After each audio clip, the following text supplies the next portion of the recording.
तो आज मैं आपके लेके आया हूं कुछ एनिमे से रिलेटेड इंटरेस्टिंग कंटेंट। ये चीजें आपको इंटरनेट पे इतनी इजीली नहीं मिलती है, बड़े गुफ्त कोनों में हाथ मार मार के निकाली है मैंने इनको। थोड़ा बहुत आप प्यार भी दिखा सकते हो कमेंट सेक्शन के अंदर। सबसे पहले हम बात करने वाले हैं माइनक्राफ्ट की दोजिनशी के बारे में। सबसे पहले मैं आपको बताता हूँ असल में दोजिनशी होती क्या है। जैसे आपको एनिमे की मांगा देखने को मिलती है, वैसे ही आपको हेंटाई की दोजिनशी देखने को मिलती है। अब भाई मेरे को पता है आपको हेंटाई क्या होता है, इसलिए मत पूछना हेंटाई का मतलब। अब मैं जानता हूँ आपके दिमाग में कैसी इमेज बन गई होगी, पर बहुत सारी अलग अलग टाइप की दोजिनशी वगैरह होती है। काफी सॉफ्ट टाइप की भी होती है, काफी हार्डकोर टाइप की भी होती है। माइनक्राफ्ट वाली दोजिनशी काफी क्यूट सी दोजिनशी, काफी सॉफ्ट एंड सारे के सारे पेजेस आपको कलर्ड मोड के अंदर देखने को मिलते हैं। अगर इसको आप पढ़ोगे तो आप रियलाइज करोगे जो सारे के सारे माइनक्राफ्ट के मॉब्स वगैरह होते हैं वो सारे के सारे क्यूट एनिमे वाइफूस के अंदर कन्वर्ट हो चुके होते हैं। पहले चैप्टर के अंदर हम देखते हैं जो क्रीपर होता है वो क्यूट सी लड़की के अंदर बन जाता है, हॉट सी, एंड जैसे ही वो हमारे स्टीव को गले लगाते हैं वो फूट जाती है। उसके अगले चैप्टर में हम स्केलेटन वगैरह देखते हैं। स्केलेटन भी काफी हॉट सी लड़की होती है। ज़ॉम्बीज भी हम देखते हैं, बहुत सारी लड़कियां टाइप की होती है। मतलब सारे के सारे जो मॉब्स होते हैं हमारे स्टीव को मारने की कोशिश कर रहे होते हैं। एंड धीरे धीरे हम देखते हैं जो हमारी क्रीपर चैन होती है वो हमारे स्टीव के सफर के अंदर, ट्रेवल जर्नी के अंदर उसकी दोस्त बन जाती है। वो एक फ्रेंडली क्रीपर बन जाती है। एंड क्या हमारा बंदा धीरे धीरे अलग अलग मॉब्स को दोस्त बना बना के क्या वो एंडर ड्रैगन को मार पाएगा, वो हमको कभी पता नहीं लगा क्योंकि हमारी मांगा कैंसिल हो चुकी है। इसका बड़ा रीजन ये भी हो सकता है क्योंकि ज्यादातर जो भी कॉपीराइटेड कंटेंट होता है, क्योंकि ऑफिशियल मांगा तो है नहीं यार, एक अनऑफिशियल दोजिनशी है, तो इसमें होता क्या है लीगल इश्यूज की वजह से अलग अलग गेम्स के सबको डिलीट वगैरह कर देते हैं, कॉपीराइट मार देते हैं, जो कि यार मेरे को बहुत ही बुरी बात लगती है। पर फिर भी अगर आपको अपने माइनक्राफ्ट के क्रिएचर्स को, मॉब्स को, विदर को, एंडर ड्रैगन को एक एनिमे वाली क्यूट फॉर्म के अंदर देखना है, डेफिनेटली काफी प्यारा आर्ट स्टाइल वगैरह भी डेफिनेटली चेकआउट कर सकते हो। एंड भाई आपने ये चीज तो रियलाइज करी होगी जितनी क्रिएटिविटी मांगा के अंदर डालते हैं, इतनी सारी अलग अलग वैरायटीज की मांगा आती है, उतनी आपको एनिमे के अंदर कभी भी देखने को नहीं मिल सकती। क्योंकि आज की डेट के अंदर बहुत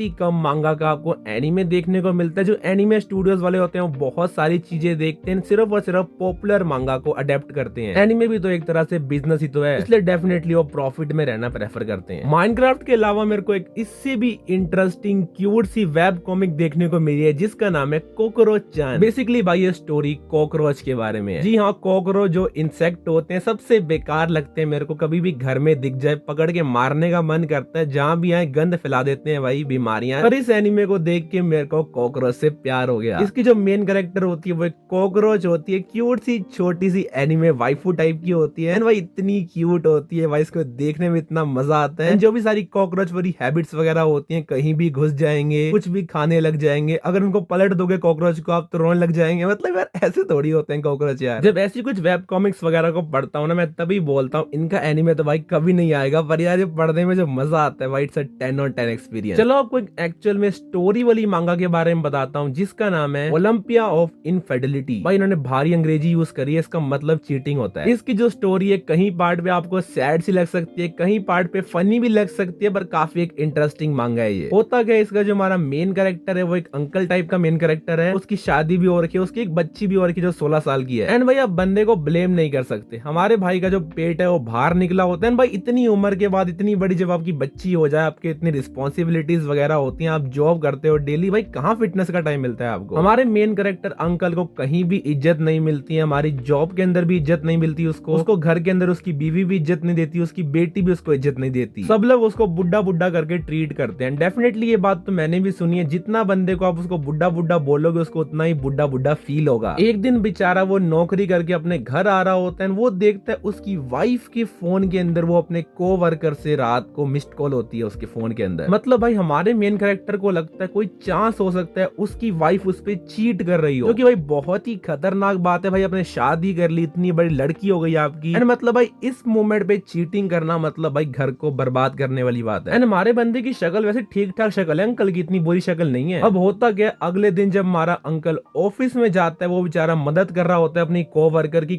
की लड़की होती है हॉट सी, उसकी बेसिकली मदद कर रहा होता है सामान को रखने पे। एक्सीडेंटली होता क्या, सामान इतना भारी होता है जो हमारा अंकल होता है वो उस लड़की के ऊपर गिर जाता है। एंड भाई मेरे को मत पूछना कैसे, पर एक क्लासिक एनिमे का प्लॉट है, जब भी कोई लड़का मेन कैरेक्टर पे गिरेगा तो उसके ऑब्वियसली वो बूब्स को टच करेगा। एंड हमारा अंकल भी गलती से उस लड़की के बूब्स को टच कर लेता है। उसके बाद होता क्या, जो हमारी लड़की होती है वो इस सब चीजों की रिकॉर्डिंग बना रही होती है। भाई कैसी मेन कैरेक्टर लड़की है ये। एंड ये लड़की हमारे अंकल को ब्लैकमेल करना चालू करते हैं। इसको पैसे की कोई भी जरूरत नहीं है भाई, असल में एक साइको टाइप की लड़की है जिसको फिटनेस से इतना ज्यादा प्यार है। तो कुछ लड़की ऐसी होती है जो बोलती है आई कैन फिक्स हिम, ये लड़की ऐसी है I am gonna rebuild him. And ये लड़की हमारे अंकल को ट्रांसफॉर्म करने का चैलेंज लेती है, मतलब ये अंकल की बॉडी को सिक्स पैक्स वगैरह बनाने वाली, अंकल को एक माचो बंदा बनाने वाली है। एंड हमारा बुड्ढा अंकल बेचारा मना भी नहीं कर सकता क्योंकि रिकॉर्डिंग वगैरह पड़ी है उसके पास। अब लॉजिकली आप मेरे से पूछोगे इस लड़की को कैसे पता, इसने रिकॉर्डिंग कैसे करी, इसको क्या पता अंकल इस पे गिरने वाला है, क्या सब एक कॉन्स्पिरेसी वगैरह थी, ये सब चीजें मत पूछना भाई, सिर्फ क्लासिक एनिमे ट्रॉप होते हैं ये जो हमारी साइको लड़की होती है वो बोलती अंकल की शक्ल तो पहले ही ठीक है, अंकल की बॉडी बढ़िया सी बनाएगी और उसके बाद इस अंकल को फक करेगी। तो एक काइंड ऑफ फनी भी आप देख सकते हो, पर इसके अलावा भी मसाला और भी है स्टोरी के अंदर। अब देखो जब भी आप बॉडी ट्रांसफॉर्मेशन वगैरह करते हो एक दिन के अंदर तो होती नहीं है, धीरे धीरे लंबा प्रोसेस होता है। जो अंकल की बेटी होती है वो भी धीरे धीरे नोटिस करती है उसके पापा की बॉडी चेंज हो रही है, क्या अंकल को पकड़ लेगी हमारे, और जो उसकी वाइफ है वो भी क्या चीट कर रही है, दोनों के आपस में चीट कर रहे हैं, तो क्या होने वाला है, बहुत सारी मिस्ट्रीज हैं। तो देखते हैं भाई स्टोरी कौन सा टर्न ऑफ इवेंट लेती है, ये भी इंटरेस्टिंग टाइप की लगी। सारी की सारी मांगास को आप पढ़ना चाहो तो पढ़ सकते हो। मिलेंगे, थैंक्स फॉर वॉचिंग, सब्सक्राइब वगैरह कर देना, बाय।